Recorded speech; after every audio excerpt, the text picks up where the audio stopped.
தொப்பையை குறைக்க உதவும் புரதம் நிறைந்த ஹெல்தியான காலை உணவு. நீங்கள் என்ன சாப்பிட்டாலும் கொழுப்பு அதிகரித்துவிடுமோ என்று கவலைப்படுகிறீர்களா?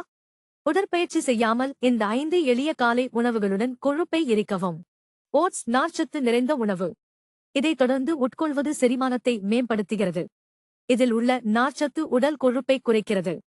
கேரட் மற்றும் பீன்ஸுடன் சிறிது எண்ணெய் சேர்த்து உப்புமாவைச் செய்தால் சுவையாக இருக்கும். சோளத்தை ரவை போல அரைத்து கஞ்சி அல்லது கூழாக குடிக்கலாம்.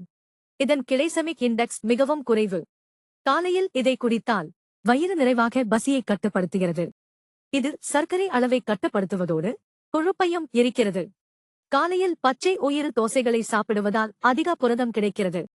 இது நிறைவாக உணர வைக்கும், பசியை கட்டுப்படுத்துகிறது. இதில் நார்ச்சத்து அதிகமாக உள்ளது. இது கொழுப்பை எரிக்க உதவுகிறது. காலையில் ஓட்ஸ், வாழைப்பழம் மற்றும் தேன் ஆகியவற்றை ஒன்றாக கலந்து சாப்பிடுவது நாள் முழுவதும் உங்களை உற்சாகமாக வைத்திருக்கும். இது உடலுக்கு ஆக்சிஜனேற்றுகள், நார்ச்சத்து மற்றும் பொட்டாசியத்தை வழங்குகிறது. இது பசியை கட்டுக்குள் வைத்திருக்கிறது. இது கொழுப்பையும் எரிக்கிறது. வேகவைத்த முட்டைகளில் புரதம் நிறைந்துள்ளது. காலையில் 2 முட்டைகள் சாப்பிடுவது பசியை குறைக்கும். அவற்றில் கார்போஹைட்ரேட்டுகள் குறைவாக இருப்பதால் அவை இரத்த சர்க்கரை அளவையும் அதிகரிக்காது. மேலே உள்ள தகவல்கள் உங்கள் தகவலுக்காக மட்டுமே. அப்படி இல்லை.